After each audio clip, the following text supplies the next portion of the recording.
This week on Urban Outdoor Adventures, Shaun and Kevin Lavers of Merland Park Cottages in Picton target trophy cold water walleye. Merland Park is situated at the west end of Picton Bay on the Bay of Quinte. Located on the northeastern end of Lake Ontario, the Bay of Quinte is a vast and impressive fishery that offers anglers a shot at landing that trophy of a lifetime. The town of Picton is conveniently located only 2 hours from the city of Toronto and a mere 40 minutes from Kingston, Ontario. The Picton area offers many attractions and sightseeing destinations, from the breathtaking Sandbanks area to the historic town of Picton itself. The Bay of Quinte is considered to be a fish factory, offering anglers of all ages an unprecedented opportunity to boat good numbers of larger-than-average walleye. From their base at Merland Park in Picton, the boys will head east up the bay to Adolphus Reach. A good starting point is just east of the ferries near the lighthouse located on the north side of the channel. This is a world-renowned area for catching trophy fish in the fall and winter months, when walleye in the tens of thousands migrate through the deep channel. Remember, once your vessel is east of the ferry docks, this portion of the bay is considered to be the open waters of Lake Ontario, allowing individuals to fish 2 rods per angler. When heading out on the water at this time of year, please exercise extreme caution. A survival suit is a must. This week's target species are walleye. Other popular sport fish species available are freshwater drum, carp, catfish, trout, muskie, pike, salmon, small and largemouth bass, and panfish. For more information on subjects featured in today's show, log on to our website. And you just put that out, Kevin, eh? That's on the flat line, and I didn't let it on the line out. We actually, I'll be honest with you here, we got the camera boat going back for the planer board on the last fish we got. And I just dropped this down, let it out a little way, and it went off. We're using actually 8'6" steelhead rods for our flat lines, just to get a bit of a fight out of the fish, running short lines just in case we pick one up, and sure enough we did. Is he fighting okay? Yeah, he feels like a little heavy? A bit of weight there. I'm going to pop the boat into neutral and let Kevin net his fish for us. Oh yeah, he's got some life to him. Bay of Quinte walleye on the diving crankbait. Good like job, that. You just got to really be careful of those gill rakers on the inside of the gills. Yeah. Just don't want to do any damage. We really don't want to damage any of these fish because we're practicing catch and release today. Perfect. And there we go. We'll get that out of the net in a minute. You can give me the net if you like. Yeah. But it sure is fun catching them off those rods, eh? Let's get him off the back here. Okay. See if he takes off. There he goes. Come on. Beautiful. Straight down. Look at that. You don't really want to fish from below 30 feet because then the bladders and stuff will blow up in that. Right. But we were fishing around the 20-foot mark. Yeah. And then to sort of torpedo them down, they'll get down to that 10-foot depth, and it just eases their body get back to that regular. And they depth. adjust themselves. They adjust themselves.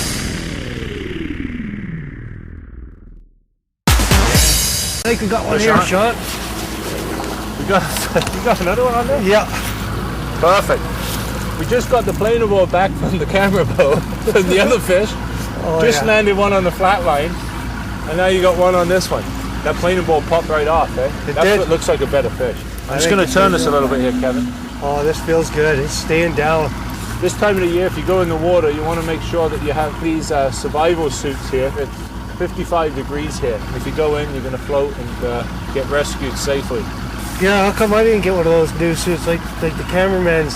I got one of the old ones. Stevie's wearing the new suit. You want his suit? Oh, they look pretty nice, buddy. Can you have your suit, Steve? I don't think he's going to give it up, mate. Look at, I'm wearing a hole in mine from where my rod usually sits. That's right, yeah, the fighting hole. How's it feel, man? Oh, it feels heavy, buddy. It feels heavy. This is definitely a nice fish. I like to bring them up nice and slow. Yeah. The pressure change comes up nice and slow. Yeah. If you just bring them up from that 20-foot right up to the top, it hurts them a little more, I think. When you're bringing fish, primarily walleye anyway, and even lake trout, out of deep water, their swim bladder will actually swell up and come right out of the throat, right? Well, lake trout have a release valve, sort of, but walleye don't have that. Right. So it's the best thing to do is to release that fish right away, take a quick picture and release it right down, right away. And see if it'll help itself. Oh man, this thing is staying down. The pig? Yeah, it feels heavy. We're out of Adolphus Reach right here, right? Yeah. You won't get worn out there? We're out of Adolphus Reach. We're actually staying down at Kevin's place in Picton. And we've run down here just east of the ferry. Now out in this water here, it's actually classified as the open water of Lake Ontario, right? Yeah. So you can actually run 2 rods per man. That's right. Other side of the ferry, you're limited to 1 rod per man, per right? Per angler, I should say. Not per man, per angler. Starting to get a little closer. I'll get that net ready. I'm going to put it in neutral, Kevin. Yeah, that'd be better. Make it a little easier for you. We've only got the 1 line out. Actually, let me clear that rod real quick. I'm going to just step to your left. Okay. What I'm going to do is, it feels like it's a pretty good fish, so we're going to clear all these excess lines out of the way. Oh, there he goes. He's head shaking now. Oh, yeah. Oh, there he goes. I saw a little glimpse there. Stay on there. There we go. Oh, fighting. yeah. Beauty, mate. Beauty. Oh. There we go. Oh, Look at that. All right. Now that's probably a good 10.5. Yeah, maybe more. that's a good fish. What's it weigh? Let's get a weight on that right now. Quick weight. Yeah, he's 11 pounds even. 11 pounds. Right on the scale here. Now that is what we're looking for down here. I'll tell you what, there's not too many places in Ontario where you can go and catch, 10, 11, 12 pound walleye on a regular basis. You've got to get down here and give the Bay of Quinte a try for walleye in the fall. Look at that. Took the finish right off that new bait. Right out of the box that was. Oh, look at the teeth on them. That'll do it. Yeah, let me get that out of there. There we go. Perfect. Perfect. I like to try to suspend their bodies because they don't. Yeah. We don't really want to hang You know on what? to them. Can you give me 1 second? I want to get the camera. I want to get a quick picture of that fish, okay? Sure. CPR. Brought to you by Nikon Digital Cameras. Got this little digital here that allows me to just flip it open basically. You hold that up, Kevin. Get a shot. That's a beautiful fish, mate. Smile, mate. Alright, you're supposed to look happy. Good one. Beautiful fish. One more. Great. Let's get it back in the water. It's nice to just suspend their body a little bit. Just Yeah, you don't want their to. belly. Any fish really, you don't want to be doing vertical holds. Make sure you always support the body weight. Yeah, These fish are suspended in water all their life, right? They're not used to being hung up by the That's gill. right. So let's get it back there, Kevin. Okay. Watch that line there, mate. Yep. Back in here. Oh, look at the size of that. Oh, he took right off. Straight down. All right. 11 pounders. Straight down to the bottom. Let's get these rods back out, man. It's time now for the Angler's View, brought to you by Pure Energy Rechargeable Batteries. Kevin's 11-pound walleye hit a deep diving crankbait on the edge of a deep channel. Let's dissect some of the factors involved here. In the center of the channel, the water depth was 120 feet. Shaun and Kevin made passes through depths between 100 feet and 80 feet. They marked huge numbers of what appeared to be walleye on their graph. After hooking several fish, it became apparent that walleye were in the area. By using their GPS sonar, they were able to repeatedly troll back and forth through productive areas along the tapering south side of the channel, targeting fish that were between 20 and 30 feet down. Fish and bait were marked anywhere from 20 to 110 feet down throughout the channel. The strike zone was a band of water between 20 and 30 feet below the surface. This was located on the edge of the first main drop-off. The boys chose not to target the deeper fish as walleye taken out of depths over 30 feet are unlikely to survive. In late fall, early winter, huge schools of walleye migrate through the Bay of Quinte. Please practice catch and release with the larger fish. These breeders are key to the survival of the fishery. Productive baits were deep-tailed dancers, fished on flat lines or behind small planer boards. Trolling speeds were 1.9 to 2.4 miles per hour. Try running titanium braided line leaders in conjunction with your monofilament line to assist in getting your lures down to their maximum running depths. When fishing cold water eyes, don't be surprised if you hook into one of the numerous scrappy sheep's head in the area. For more information on subjects featured in today's show, log on to our website. Yeah, there's a fish on here for There is? sure. Yeah. All right. Shall I neutral it, you think? Yeah, because I can reel this one in. The reason we're doing that, putting the boat into neutral, Kevin brought up a great point earlier that you don't want to be dragging these fish and stressing them unnecessarily, right? Plus, you can have a lot more fun fighting the fish when you're in neutral. That's you can always reset your lines and put everything back out. I'm going to try and keep this planer board on so we don't have to go back for it again. I'll just try to get this line out of the way. Yeah, I think it's right there now.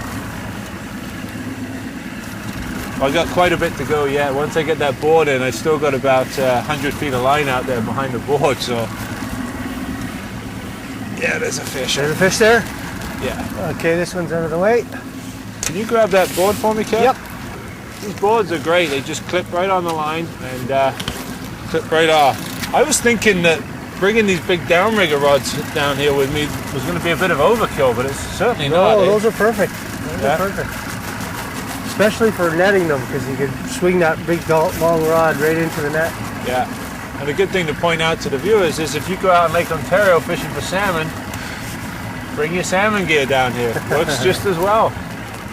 We're playing these fish slowly once they get close like this, right? We don't want to, if the swim bladder has expanded a little bit, you want to take your time with them and just ease them towards the boat. And I can't stress enough, guys, it's so important that these big fish go back, right? Oh yeah. I mean, keep the 4 or 5 pounders, you know, I mean... yeah, 3 4s. 3 or 4s, I should say, yeah. I mean, here, it seems that a 4 or 5 is a small one, but keep those 3 or 4 pounders, and good to eat. Oh, yeah. It's imperative we let the big ones go. We've got to let the big breeders go. There he is. Oh, he's pulling. Oh, yeah. Yeah. There's a nice one. Yeah. Oh. Yeah. There we go. Look at he was going, no! Kev, what are you doing to me, man? He was too big for the net. He laid right across the top of the net. We were going to let it go anyway, so I'm not too worried. I got to see it, but I think he did that on purpose. I don't know about you. But. Well, catch and release. Big fish breed big fish, so it's just imperative to let that educate the anglers to just try to take care of these fish and just let them go and keep a couple little ones for the plate. Yeah. 3 4s. Those aren't little. Keep the 3 or 4 pounders for the table, and let the anything bigger, especially those 12 pounders, let them go. Maybe a little more delicate release than that one. Yeah, nice net job, buddy. Thanks. Sorry, bud. All right, the fishing action's been absolutely incredible out here today, so I'm going to do the tackle review right here in the boat on the water. Secret to our success, deep diving crankbaits. This particular model here, we've been running in about 4 or 5 different colors, and all have been working extremely well. This bait will run down to about 30 feet with the braided line that we're using as leaders. For the flat lines, been running an 8'6" medium action steelhead rod here with a good quality bait casting reel that will hold a good quantity of line. Sport with 20-pound test again and 30-pound braid as a leader. For the planer boards, you've got a little more resistance and you're going to want to rod with some backbone. I've got a 10-foot down rigging rod here with a big reel. It's for a lot of line to go off to the side. We've got 20-pound test mono and again a 30-pound test leader to get those baits down deep. As far as planer boards go, just got these lightweight plastic boards here. They're perfectly adequate for the walleye fishing out here. Line clips right in. They'll pop off as you get a big fish on. You can locate them with the flag there. We're using a double rod holder setup here. Send your planer boards out first and then put your flat lines down after. Give these techniques a try. I guarantee you're going to have some great success.